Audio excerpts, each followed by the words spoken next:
Hello sa mga ka-J-Vlog, welcome ulit for another content. And for today's video, another first impressions review na naman tayo. And this time, pag-uusapan natin ng isang nagte-trending na smartphone. Nag-trending ang kanyang predecessor, which is the Poco C71. Ngayon, is the Poco C81 Pro. Maganda kaya ito? Tara, pag-usapan natin.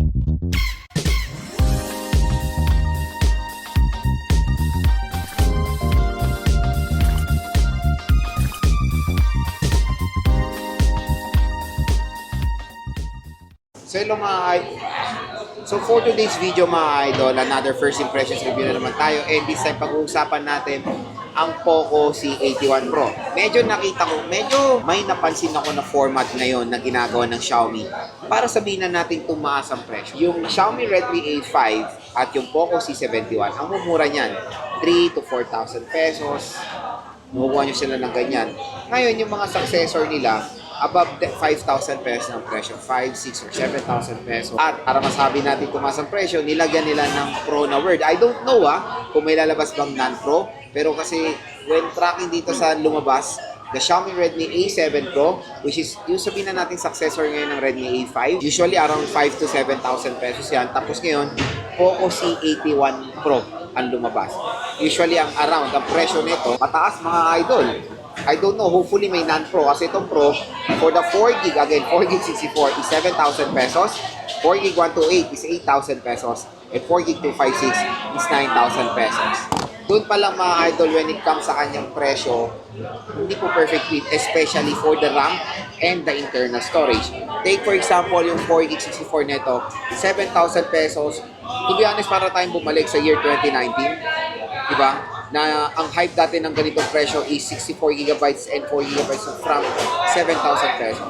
Medyo, I think, parang paatras yung paatras yung release nila. I don't know kung siguro isang reason dyan kasi tumaas talaga ang presyo ng RAM. Kaya mapapansin nyo dito, ang RAM lahat na itong Poco C81 is 4GB of RAM. Again, itong video na to is not a full review. Ito po yung first impression review sa mga bagong labas sa smartphone. Nagbibigay ako ng price, specs, availability, and of course, special vouchers. Kung mapapansin nyo, medyo mataas ang kanilang presyo dito sa sinabi natin kanina. Pero dito sa ating link mga idol, tap mo yung video, view products, dito may shopping button dyan, mura nyo lang makukuha ang Poco C81 Pro. Usually 5,000 pesos or below, pwede nyo pa siyang makuha for the 4GB 64. Coming from the SRP na 7,000 pesos, 5,000 below, pwede siya makuha, malaki na rin na makuha yung discount, to be honest. And for the 4GB 128, let's see. For the 4GB 128, usually pwede siya makuha at around 6,000 pesos below. Coming from the SRP na 8,000 pesos, malaki talaga makukuha yung discount. At ito pa, meron pa kayo makukuha ang additional discount voucher up to 1,000 pesos off pag dito kayo bumili sa ating product link. So again, dito lang kayo bibili sa ating link para makuha nyo ng sobrang mura lang itong Poco C81 Pro.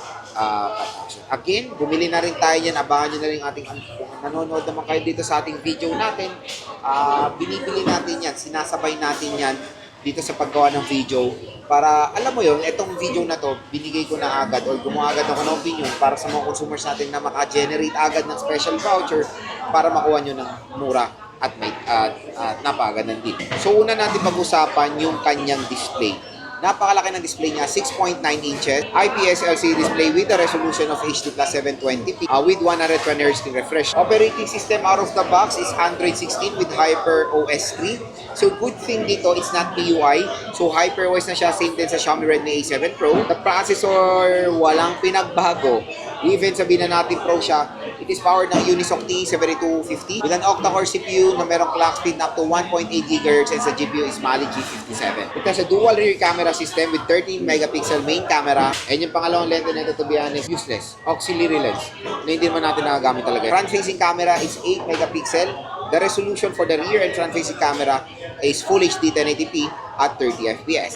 It has a single speaker pero beyond 200% volume. For the battery, meron siyang 6,000 mAh non-removable battery with 15-watt fast charging. So yun mga idol, na nalaman nyo na yung price, specs, availability na itong Poco C81 Pro. Next, pag-usapan natin ang mga first impressions ko dito sa smartphone na to. Quick reminder lang, pwede po tayo magbigay ng opinion sa mga bagong labas sa smartphone kahit wala pa po yung unit sa atin. Dahil very familiar naman tayo sa mga specifications, pwede tayo magbigay ng opinion kung sulit nga ba for its price or for its sale price para makatulong din sa mga consumers natin na bibili na agad ora-orada nitong smartphone. Okay? Unang pag-usapan natin display. Sa display, napakaganda. Same din sa kanyang predecessor. 6.9 inches, napakalaki. 120 Hz refresh rate and the resolution is for its SRP, I think it's not perfect fit for an HD Plus 720p resolution. Pero for its sale price na 5,000 pesos, medyo bumabagay na mga idol ang HD Plus 720p or reasonable pa rin.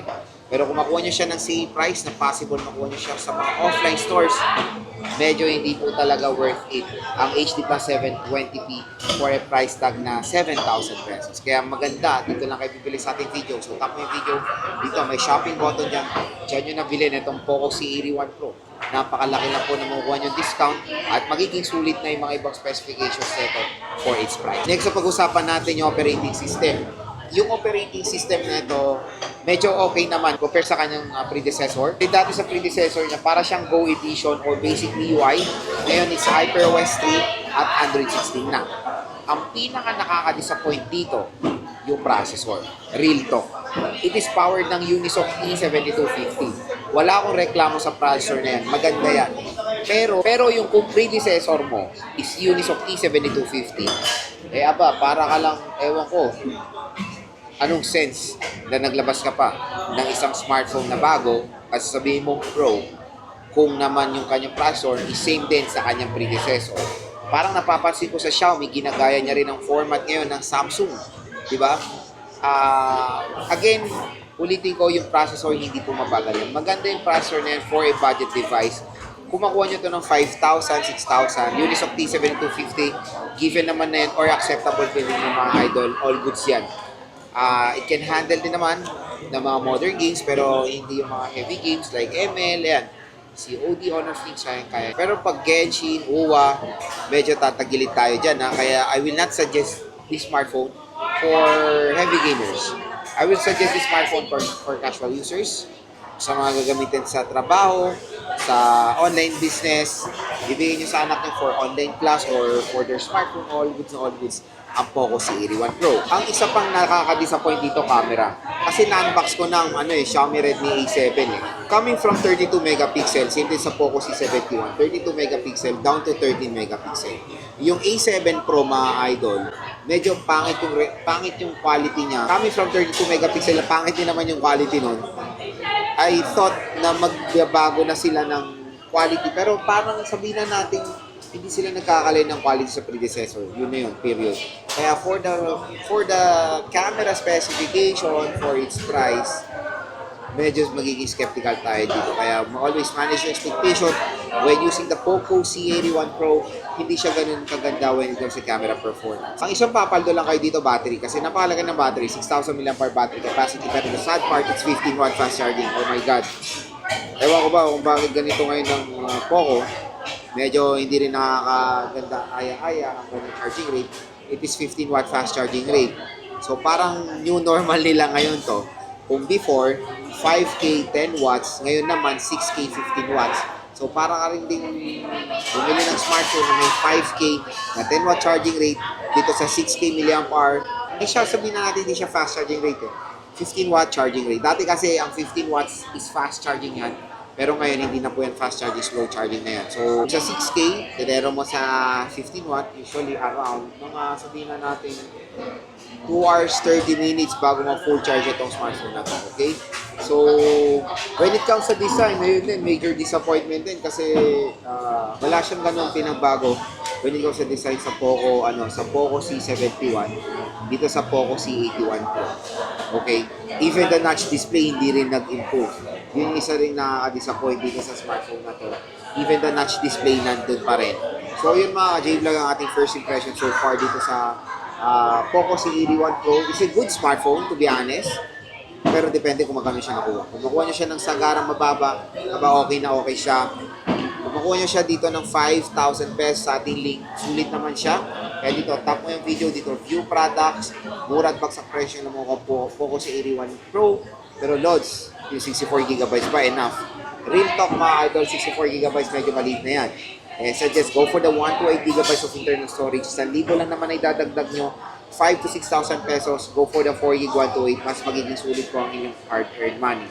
Again, nabahan nyo na lang po yung ating full review, game test and unboxing natin dito sa Poco C81 Pro.